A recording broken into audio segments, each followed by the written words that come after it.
जब मेरा second attempt था ना, तो मुझे एक स्टोरी हमेशा याद रहती थी, जो कि मैंने एक मैराथन देखते टाइम सुनी थी किसी सर से। तो वो स्टोरी ना मुझे हमेशा से याद रहती थी और एक मेरे लिए एक मोटिवेशन का वर्क करती थी कि अगर बाई चांस मैं किसी इस सिचुएशन में अगर मैं भी पड़ जाऊँ ना, तो मुझे भी एग्जैक्टली वही करना है। और समहाउ वो situation almost every student almost face करते ही करते हैं, जिससे कि वहाँ पे ऐसा लगता है कि अब गिव अप करने का टाइम आ गया, अब मेरे से नहीं होगा। एंड स्टोरी को मैं अपने आप से बहुत ज़्यादा कनेक्ट कर पाई थी, क्योंकि आई टेल यू समथिंग, मैंने अभी तक कभी भी नहीं बताया है ये बेसिकली। तो जब मेरा सेकेंड अटेम्प्ट था, तो मेरी GI जेल की प्रिपरेशन ऐसी थी कि अगर मैं अच्छे से पेपर देती तो मेरी एग्जामेशन आती, बिकॉज मेरे फर्स्ट टाइम में ही ऑलमोस्ट अराउंड मेरे अप्रॉक्सीमेटली मेरे 50 मार्क्स आ गए थे इन फर्स्ट अटेम्प्ट। और मैंने ज़्यादा अच्छे से पढ़ाई भी नहीं की थी, क्योंकि मैंने लेक्चर थोड़ा सा लेट लिया था अमित वोरा सर से। And still I got almost मेरे ऑलमोस्ट 50 के अराउंड में मेरे मार्क्स थे। तो मुझे श्योर था कि यार अगर मैंने बहुत अच्छे से प्रेजेंटेशन किया और सब कुछ किया, तो मेरे GI में एग्जामेशन पक्की है। मैं सोच के गई थी, जो जनरली होता है, ठीक है। बिकॉज जब मेरे टैक्स में मेरी एग्जामेशन आ गई थी, तो फिर GI तो मैंने फर्स्ट अटेम्प्ट में ही बहुत अच्छे से प्रिपेयर करा था, दैट्स वाई। तो ये मेरा मेरे बैक ऑफ द माइंड था कि GI SBC एंड कहीं ना कहीं टैक्स में। एंड एक टैक्स में मुझे था कि मैंने खुद से ही प्रॉमिस किया था कि नहीं, मेरे को टैक्स में अच्छे मार्क्स लाने हैं। इतने कम मार्क्स मेरे कभी भी नहीं आए हैं, फिर इससे पहले कभी भी पास्ट में। सो मुझे इस बार I have to do any cost पे मुझे करना ही करना है। कंपनी लॉ के लिए I was not sure, because मेरे फर्स्ट अटेम्प्ट में भी जो प्रिपरेशन थी वो बहुत ज़्यादा अच्छी थी, तो मैंने ध्यान नहीं दिया। ठीक है, कंपनी लॉ में बस मुझे पास होना था, दैट्स इट। नाउ जो स्टोरी स्टार्ट होती है वो मेरे GI के एग्ज़ाम से होती है। तो मैं बहुत ज़्यादा नर्वस थी अपने एग्ज़ाम में। यू कैन से कि एक फ़ियर था मेरे माइंड में कि पेपर आएगा तो कैसा आएगा, मेरी एग्जामेशन आएगी कि नहीं, ये मेरे माइंड में था। पास होना मेरे लिए इंपॉर्टेंट नहीं था, मेरे लिए एग्जामेशन आना इंपॉर्टेंट था, बिकॉज मुझे लग रहा था कहीं ना कहीं कि एग्रीगेट का कुछ प्रॉब्लम ना हो जाए। एंड ये सारी चीज़ें होते होते उससे एक दिन पहले GI के एक एग्ज़ाम से एक दिन पहले या 2 दिन पहले कोई वायरल फीवर चल रहा था। हमारे एग्ज़ाम अगस्त में चल रहे थे, तो उस समय एक वायरल फीवर चल रहा था, तो मुझे भी फीवर हो गया था। तो जब फीवर हुआ तो मैं इमीडिएटली मैं डॉक्टर के पास गई, उन्होंने मेरे को मेडिसिन वगैरह दी और मैं ठीक हो गई। बट उन्होंने बोला था कि जब आप एग्ज़ाम देने जाओगे तो ये इस मेडिसिन को ले लेना उससे पहले, अदरवाइज़ आपकी बॉडी में सडनली मेरी बॉडी में बहुत ज़्यादा वीकनेस स्टार्ट हो गई थी। तो उन्होंने बोला था कि ये वाले मेडिसिन ये वाली है, ये ले लेना। इट वर्क कि आपको थोड़ा सा कम वीकनेस फील होगा और आप अच्छे से एग्ज़ाम दे पाओगे। एंड सेम डे जब मेरा GI का एग्ज़ाम था, मेरी मम्मा ने मेरे को बोला भी था कि मेडिसिन ले लियो मॉर्निंग में। मेडिसिन लेना मैं भूल गई। एग्ज़ाम के 5 से 10 मिनट पहले मुझे याद आया कि मैं मेडिसिन लेना भूल गई। एंड मेरा माइंड ना उसी टाइम मुझे ऐसा लग रहा था कि मेरा पेपर ना ख़राब हो जाए इस वजह से, क्योंकि मेरे को इंटरनल मेरे को थोड़ा सा वीकनेस फील हो रहा था, क्योंकि मेरे को फीवर आ गया था। वो बहुत ज़्यादा फीवर था। ऑलरेडी मैं इतनी ज़्यादा टेंशन में थी just because of my exams plus fever. तो वो थोड़ा सा ना बॉडी को मेरे को सपोर्ट नहीं कर रही थी मेरी बॉडी। तो लेकिन एग्ज़ाम के टाइम में मुझे ऐसा कोई प्रॉब्लम नहीं हो रहा था कि मेरे को वीकनेस फील हो रहा था समथिंग, बट मेरे माइंड में ना एक फ़ियर आ गया था कि कहीं मेरा एग्ज़ाम तो नहीं ख़राब हो जाएगा। एंड यही हुआ। मेरे एग्ज़ाम में मैंने दिया जल्दी जल्दी के चक्कर में एक क्वेश्चन, क्योंकि वो आई गेस थर्ड या फोर्थ क्वेश्चन था। जल्दी जल्दी के चक्कर में मैंने एग्ज़ाम उस क्वेश्चन को सही से नहीं पढ़ा, मेरा क्वेश्चन गलत हो गया।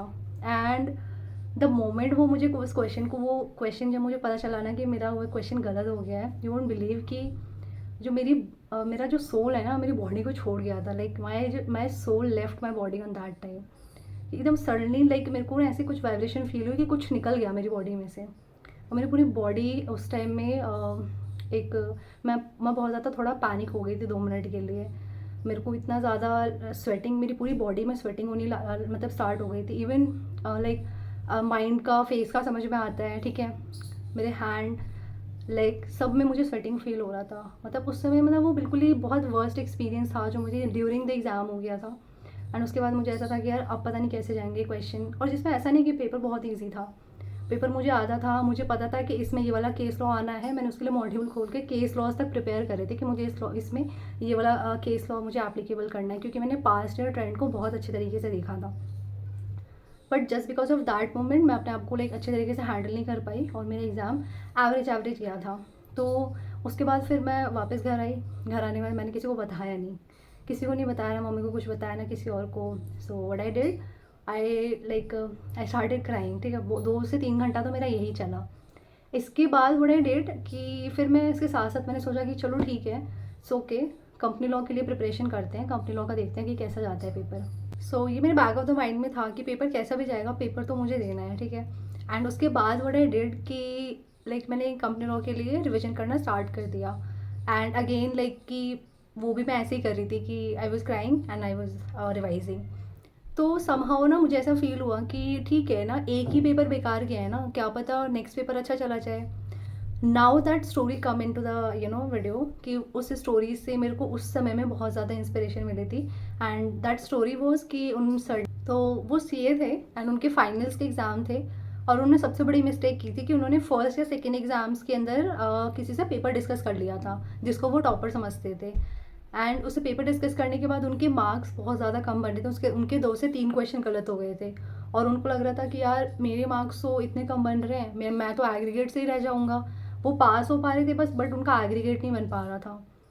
बट व्हाट हैपेंड, उनका लाइक उनको बाद में सबसे हाईएस्ट मार्क्स उनको उसी पेपर में आए थे। जब उनका रिजल्ट आया, जिस पेपर के लिए सबसे ज़्यादा रो रहे थे घर आके, उन्होंने उनके इसकी वजह से उनका नेक्स्ट पेपर पे भी इम्पैक्ट पड़ा था जो काफ़ी अच्छा जा सकता था, but still because he was crying घर आके वो रोने लग गए थे और उन्होंने टाइम वेस्ट किया। इसके चक्कर में उनका नेक्स्ट पेपर भी एवरेज चला गया था, बट समहाउ उन्होंने मैनेज कर लिया। और जब उनका रिजल्ट आया, दैट वॉज शॉकिंग कि जिस सब्जेक्ट के लिए सबसे ज़्यादा उनको फियर था उसमें उनके सबसे ज़्यादा मार्क्स आए थे।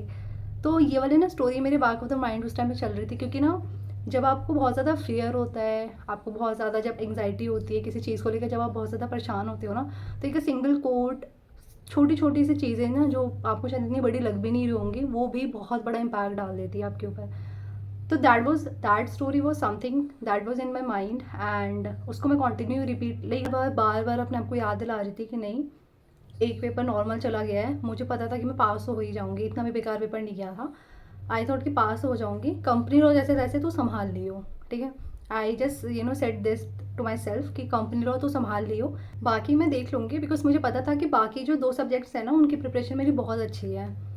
लकीली जब मैं अगले दिन कंपनी लॉ का एग्ज़ाम देने गई ना, तो जो फर्स्ट क्वेश्चन था ना, वो एक ऐसा क्वेश्चन था कि मुझे अच्छे से आता था। मैं बिल्कुल प्रैक्टिस करके गई थी, सब कुछ था अच्छे से, मुझे वो क्वेश्चन आता था। मैंने वहाँ से लिखना स्टार्ट करा, नेक्स्ट क्वेश्चन अगेन जो मैंने जिसकी अच्छे से प्रैक्टिस कर रखी थी वो था। थर्ड क्वेश्चन ऑलमोस्ट अगेन जो मैं लिख पा रही थी अच्छे से। और जब मैं फोर्थ क्वेश्चन पे आई, that was okay okay, but ऐसे ना मेरा कॉन्फिडेंस बूस्ट हो गया कंपनी लॉ में। मुझे ऐसा लगा कि नहीं यार, कंपनी लॉ का पेपर अच्छा चला जाएगा, और ये वाला अच्छा चला गया तो बाकी के दोनों अच्छे हो जाएंगे। मैं कंपनी लॉ के पेपर में, यू वोंट बिलीव, मेरे पास ईयरफोन्स थे, मैं सॉन्ग सुनते हुए आ रही थी। I was really really really happy from my inside कि वाओ, मेरा कंपनी लॉ का पेपर अच्छा चला गया, बाकी के 2 मेरे हैंड में है, मैं अच्छे से कर लूँगी। एसबीसी का मुझे पता था कि मैंने अच्छे से प्रिपरेशन कर रखी है, मेरी एग्जामिशन ऑलमोस्ट डन थी, मुझे अच्छे से बस पेपर देना था, जो हो गया था। मेरी एसबीसी में एग्जामिशन आई थी। टैक्स में इट वॉज लाइक, मैं एक्सपेक्ट नहीं कर रही थी, टैक्स में थोड़ी देर के लिए टेंशन थी मेरे माइंड में, बट समहाउ टैक्स का पेपर अच्छा चला गया। और रिज़ल्ट वो समथिंग कि जो ये रिज़ल्ट था कि अगेन जो मेरे जेल में almost passing percentage, company law में पासिंग परसेंटेज, इन 2 में समहाउ आई गॉट एग्जामिशन और मेरा पूरा पेपर अच्छे से क्लियर हो गया था। तो that story give me the motivation कि अच्छी चीज़ें लाइक अगर हम अच्छा कुछ सोचते रहते हैं हमेशा, तो हमारे साथ अच्छा ही होता है। I know this is the result time, तो that's why making this video. I hope कि ये वाली चीज़ ना आपके माइंड में रहेगी। अगर आपका 1 या 2 पेपर भी ख़राब चला जाता है ना, तो वहाँ पे क्विट मत करना, पेपर देने जाना, क्या पता आपका जो लक है वो वर्क कर जाए। बिकॉज मेरे केस में शायद लक ने वर्क किया था कि मेरी 2 में एग्जामिशन आ गई और 2 में पासिंग मार्क्स थे। समहाउ मैंने मैनेज कर लिया था। ऑल्दो मेरी प्रिपरेशन बिल्कुल भी ऐसी नहीं थी कि मेरे मार्क्स अच्छे नहीं आते, बट हाँ समहाउ ये चीज़ें हो जाती, चीज़ें अपने हाथ में नहीं होती। शायद मैं स्ट्रेस मैनेज नहीं कर पाई थी सही से, that's why. So I hope कि आपको ये वीडियो अच्छा लगा हो। Thank you so much for watching, have a great day, bye bye.